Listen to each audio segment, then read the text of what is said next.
A lot of you might have heard about Trump's One Big Beautiful Bill Act. काफी चर्चा में है और इसके बारे में काफी बात हो रही है and it covers a lot of different things. But how does this bill impact you, a student from India who wants to go and study in a US university? Let me cut through the noise and clear that out for you in this video. I am Asmita, your mentor here at Study Abroad Vedantu, and यही एक article है TOI का, which is Trump's One Big Beautiful Bill, a blow to Indian students in US. 170 billion funds dollars allocated for ICE, 1% remittance tax adds to burden. तो ये काफी लोगों को समझ नहीं आया कि बोला क्या जा रहा है. Lot of technical jargon throne around and ये जो पूरा बिल है, अगर आप इसके बारे में सर्च भी करोगे और पढ़ना चाहोगे या कोई वीडियो देखोगे, it covers a lot of things that does not impact you directly. Now you are in at a stage in your life जहाँ आप ऑलरेडी काफ़ी बिजी हो एंड हो सकता है आप एग्जाम्स वगैरह के लिए प्रिपेयर कर रहे हो and you just simply don't have the time to do your own research. So मैं आपको शॉर्ट में बता दूंगी exactly what's going to impact you, a foreign student who wants to go to a US university.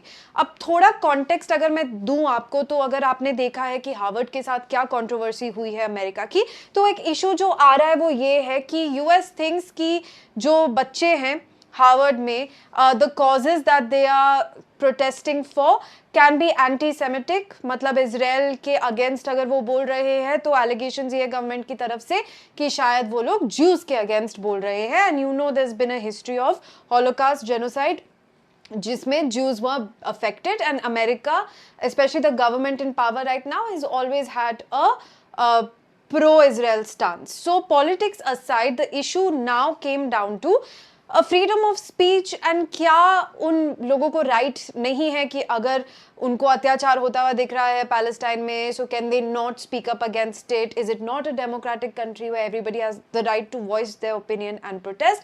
And secondly, does the government really have the right to get information about the students who are studying in Harvard? मतलब वो Harvard से चाहते हैं कि उनको ऐसे details, private information मिले students के बारे में ताकि वो उन पर अगर कोई एक्शन लेना चाहे तो ले पाए.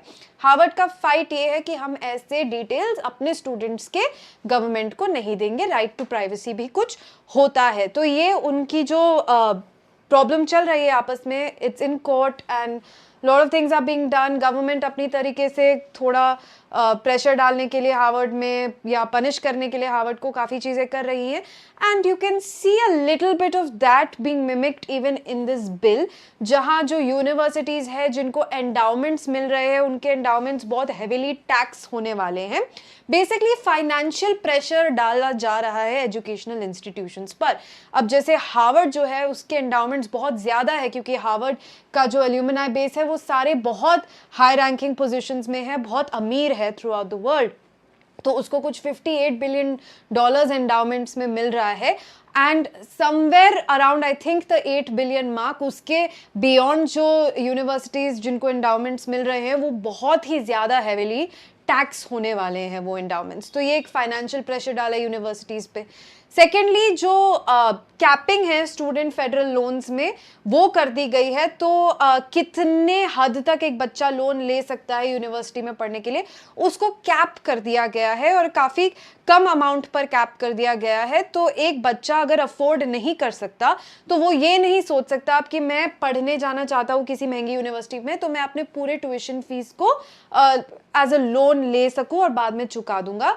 उसके लोन लेने के कैपेसिटी पर एक कैपिंग कर दी गई है. नाउ आप as an international student federal loan तो ले नहीं सकते अमेरिका में, तो this does not affect you directly. पर ये दो चीजें समझनी क्यों जरूरी है? ये इसीलिए जरूरी है बिकॉज अगर कम लोग यूनिवर्सिटी जा पाएंगे क्योंकि वो लोन नहीं ले पा रहे हैं पढ़ाई करने के लिए, तो ऑब्वियसली यूनिवर्सिटी में एनरोलमेंट रेट कम होगा. इस वजह से शायद हो सकता है कि यूनिवर्सिटीज को अपनी कॉस्ट मीट करने के लिए अपनी ट्यूशन फीस बढ़ानी पड़े. सेकेंडली, जो एंडाउमेंट्स आ रहे हैं वो इतना हेविली टैक्स हो रहे हैं, इस वजह से भी फाइनेंशियल स्ट्रेन यूनिवर्सिटीज पर पड़ सकता है, जिस वजह से शायद उनको अपने ट्यूशन फीस बढ़ाने पड़े in the future.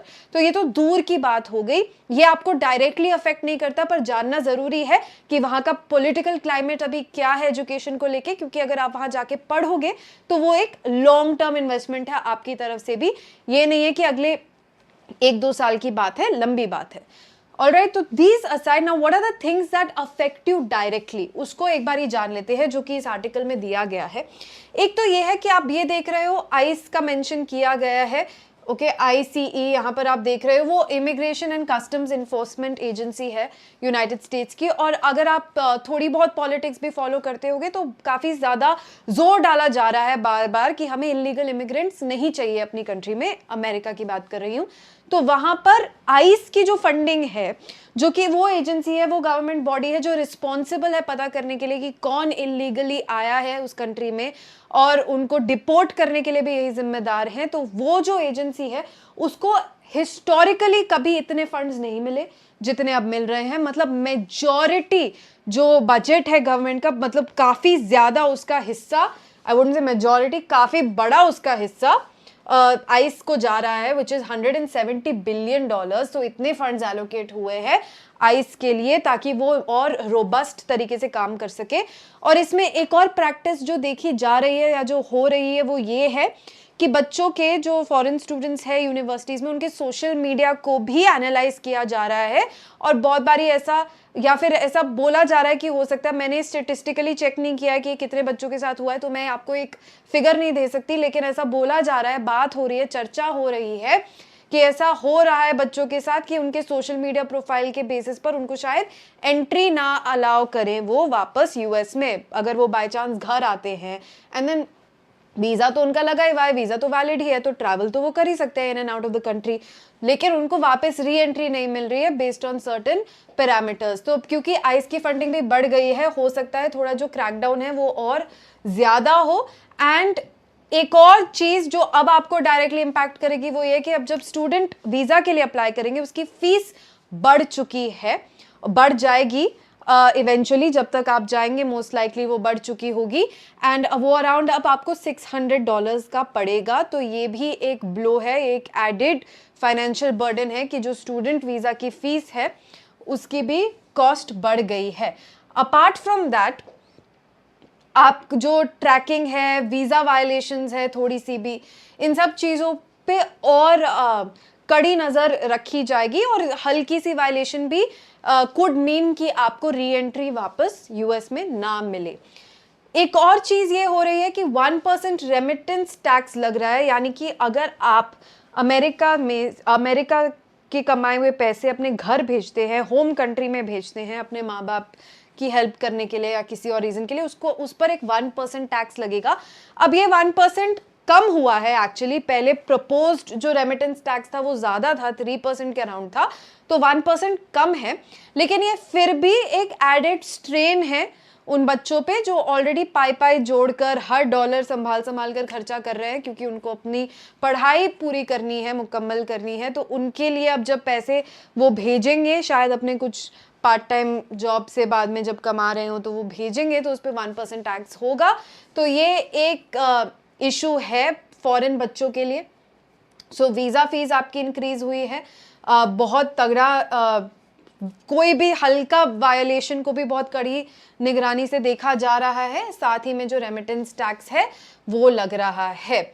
And because of the added funding of ICE, you have to be a little more careful about who you're supporting and what you're doing on social media, क्योंकि कल को आपका ये M है कि आप US की citizenship पाना चाहते हो, तो आपका प्रोसेस थ्रू ग्रीन कार्ड होके जाएगा, ग्रीन कार्ड के लिए अप्लाई करोगे, शायद वो आएगा, या अगर आपको काम करना है तो H1B वीज़ा जो लगता है वो लगवाना पड़ेगा। तो ये सारे प्रोसेसेस में क्योंकि आइस इतनी तगड़ी नज़र रख रहा है, हो सकता है आपको अड़चने आ जाए based on your political stance and what you want to say. तो these are things that you need to consider, that I as an individual can I survive like this, is it worth it for me to make sure कि मैं ये सारी चीज़ें ना करूँ। हो सकता है जब थोड़ा सा पॉलिटिकली टर्बुलेंट टाइम चल रहा हो सकता है इट्स नॉट एडवाइजेबल कि मैं फ्लाई आउट करके अपनी होम कंट्री आऊँ और फिर वापस जाऊँ, क्योंकि री एंट्री में कल को कोई इशू हो गया, then I don't want to be caught in that situation. तो ये सारी चीज़ों के लिए आप अगर